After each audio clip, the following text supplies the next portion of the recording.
ہیں کہ ٹرانسجنڈر بل پاس ہوتے ہی شیرگڑھ میں دو نوجوان باقاعدہ شادی کرنے کے لیے رجسٹرار کے آفس پہنچ گئے۔ بسم اللہ الرحمن الرحیم۔ السلام علیکم دوستو، میں ہوں خضر حیات اور آپ لوگ دیکھ رہے ہیں ڈیلی ٹاپ نیوز۔ یہاں پر آپ لوگوں کو انتہائی اہم خبر سے آگاہ کر رہے ہیں۔ جی ہاں، جیسے کہ آپ لوگ سن بھی رہے ہوں گے، کافی دنوں سے اسی ایک بات پر چرچا ہو رہی کہ ٹرانسجنڈر بل جو ہے پاس نہیں ہونا چاہیے تھا، جبکہ یہاں پر آپ لوگوں کو ٹرانسجنڈر بل کے بارے میں ہی ایک اہم خبر سے آگاہ کر رہے ہیں کہ ٹرانسجنڈر بل پاس ہونے کا سنتے ہی دو نوجوان رجسٹرار کے آفس شادی کرنے کے لیے پہنچ گئے، جبکہ رجسٹرار کے آفس میں موجود نکاح خواہ جو تھا اس نے نکاح کرنے سے، نکاح پڑھانے سے انکار کر دیا، اور وہاں پر جو موجود لوگ تھے وہ لوگ جمع ہو گئے اور ان لوگوں نے ایک مطالبہ کیا ہے کہ ٹرانسجنڈر بل جو ہے وہ منظور نہیں ہونا چاہیے تھا۔ ٹرانسجنڈر بل کے خلاف وہاں پر لوگوں نے مطالبہ کر دیا ہے اور نوٹس لینے کے لیے بھی کہا ہے کہ اعلیٰ حکام سے اپیل ہے کہ وہ اس بل کے خلاف نوٹس لیں اور اس کو برطرف کریں، اس بل کو ختم کیا جائے، جیسا کہ اسلامی تعلیمات میں بھی یہ جائز نہیں ہے۔ اس سے پہلے بھی اس طرح کا عمل قوم لوط میں ہوتا رہا ہے اور قوم لوط پر انتہائی غضبناک جو ہے قہر برسایا گیا تھا۔ خداوند کریم کی طرف سے ان کو عذاب میں مبتلا کیا گیا تھا، اور قوم لوط کو، کیونکہ وہ لوگ بھی اپنی عورتوں کو چھوڑ کر مردوں کے ساتھ اپنے تعلقات قائم کرتے تھے۔ اسی طرح اب یہ جو قانون پاس ہوا ہے پاکستان میں ٹرانسجنڈر کا، اس کا سنتے ہی دو نوجوان شادی کرنے کے لیے پہنچ گئے ہیں۔ شیرگڑھ میں دو نوجوان حماد اور صابر، حماد کی عمر 20 سال اور جبکہ صابر کی عمر 19 سال ہے، ان دونوں نے رجسٹرار سے یہ اظہار کیا ہے کہ ہم دونوں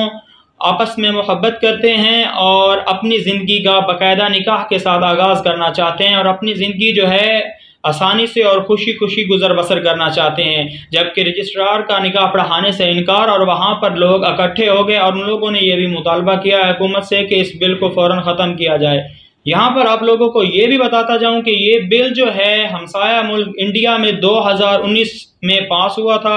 دسمبر 4 2019 میں یہ بل پاس ہوا تھا، اور یہ بل جو ہے پاکستان میں 2018 میں بھی پیش کیا گیا، مگر منظوری اس کی اب ہوئی ہے۔ 2018 میں پیش کرنے کے بعد منظوری اس کی اب ہوئی ہے، اور یہ پاکستان کی عوام جو ہے اس بل کے خلاف مطالبات جمع کروا رہی ہے، ریکارڈ کروا رہی ہے کہ یہ بل جو ہے یہ نامنظور کیا جائے۔ اس بل کو منظور کرنے کی قطعی ضرورت نہیں تھی، جبکہ ہم لوگ مسلمان ہیں اور ہمارے اسلام اس چیز کی اجازت نہیں دیتا کہ لڑکا لڑکے کے ساتھ شادی کرے اور لڑکی لڑکی کے ساتھ شادی کرے، جبکہ اسلام میں لڑکا اور لڑکی کی شادی کی جاتی ہے، اور شادی جو ہے جوڑا آسمانوں پر بنتے ہیں، اور جیسا کہ تمام مذاہب میں بھی یہ اجازت ہے کہ لڑکا اور لڑکی کی شادی کی جائے، مگر آج کل کے سائنسی دور میں اس چیز کو اچھا نہیں سمجھا جا رہا، اور اسی کے حساب سے ہی ٹرانسجنڈر بل پاس کرنے کی کوششیں بھی کی جا رہی ہیں۔ پاکستان، انڈیا اور اس کے علاوہ اور بھی بہت سارے ترقی یافتہ ممالک ہیں جہاں پر یہ بل پاس کیے گئے ہیں، مگر یہ بل سراسر ناانصافی اور ناجائز ہیں۔ جیسا کہ ہمارے اسلام میں اس چیز کی اجازت نہیں ہے کہ مرد مرد کے ساتھ تعلقات قائم کرے۔ اس بل پاس کرنے کی کیا وجہ تھی؟ آخر کیا وجہ ہو سکتی ہے کہ یہ بل پاس کیا گیا ہے؟